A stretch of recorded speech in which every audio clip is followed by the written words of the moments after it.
Hello everyone, welcome to the Green Man channel. Hope you're all good and well. So in tonight's Friday album review, I'm reviewing the sixth studio album from For An Autopsy called Oh What the Future Holds, released just today on Nuclear Blast Records.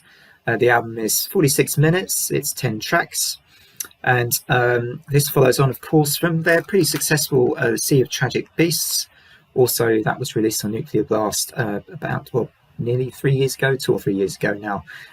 With again, some gorgeous artwork on these albums. I do believe it's Adam Burke who has done the artwork for various other metal albums as well. He is well worth checking out. I might put a link to his work actually in the description box when I post the video up.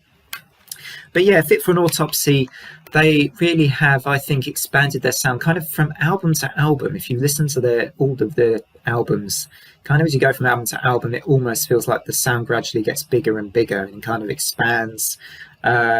Certainly they have, in the last album or two, begun to adopt a kind of slightly more Gajira approach. They almost, particularly in this latest release, in Oh What the Future Holds, there's almost a little bit of an avant-garde feel to some of this. There certainly isn't. There aren't predictable structures, and since Fit for an Autopsy are known perhaps for getting often called a deathcore band, they have certainly branched out from that, particularly in the more recent albums, and perhaps become as much known for being leaders of that genre, yet they have really developed a sound which is pretty unique to them, but as I say, it seems to very much adopt that bigger kind of spacier Gajira style in their music. And what I really like as well about Fit for an Autopsy is I think their three guitarist setup works extremely well for them, gives them lots of options. One of the reasons why I think they can now really branch out and show their talents as a band and what capabilities they have is with the contrast they can put into songs with those three different guitar options. So, the reason I think partly why we get, such a dynamic sound, particularly in the recent albums they've been putting out, is that they have that three guitarist option, and they are putting that to really good use, I think, in What the Future Holds, especially, is something I think I've noticed. It feels like there are some really good guitar solos on this album. I think it's Pat Sheridan that does these for the most part. I'm not 100% sure, so I don't want to be certain on that one. But the guitar solos are, for me, actually really, really good on this album when they're featured, and they're used. Not for, it's kind of, they're used wisely for me. I mean, and nicely complement some of the breakdowns and the heavier, chunkier parts of the album.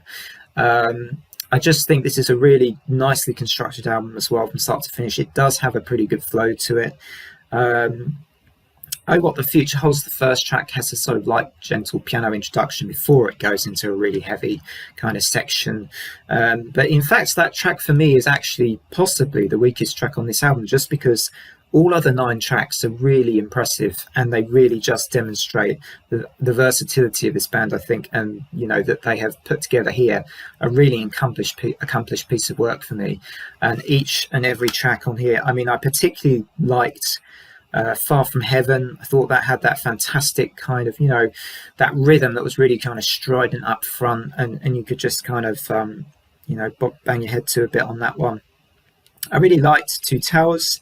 Higher Level of Hate even has a touch of Meshuggah going about that one, a touch of Meshuggah feel on that one, with some really, really heavy progressions. Collateral Damage had some wonderful melodic stuff going on. It really felt like there were perhaps a nice guitar harmony on that one towards the end, which I thoroughly enjoyed. Some more brutal stuff towards the end with Savages and Conditional Healing. Yeah, this album hardly lets up at all. It's a really, really good, an impressive release for Fit for an Autopsy. I would say that this, from me, is going to get, this feels like at least an 8 out of 10. I am going to give it, therefore, a pretty solid and strong 8. I'll give it an 8.5 out of 10 for this album. I think it deserves a little higher than an 8. For me, the first track, and one or two other moments I'm perhaps, not quite as keen on in here. I mean, for some reason, this is possibly more subjective. I wasn't as keen on In Shadows in places. But apart from that, a really, really good album here from these guys, and pretty much I would say, if you're a fan of Gojira, actually, this is an album to check out, because for me, this is as good as if not better than some of a couple of Gojira's recent releases. So definitely go to this if that's your sort of thing. And yeah, as I say, I think they've branched out a lot more over the years. So what do you guys think of this latest release from Fit for an Autopsy? Do drop in the comments whether or not you agree or disagree. I will obviously, I'm planning actually to do a ranking of these guys' albums pretty soon, once I've had a chance to revisit all of their discography once again, and get a good idea of what order I put these albums in. Otherwise, thanks as always for joining me for this video. Feel free to drop a like and subscribe. I do album reviews, lists, and a bit on sci-fi, horror, and fantasy on the side of the channel as well. Otherwise, take care, everybody, and from me, it's bye for now, as always.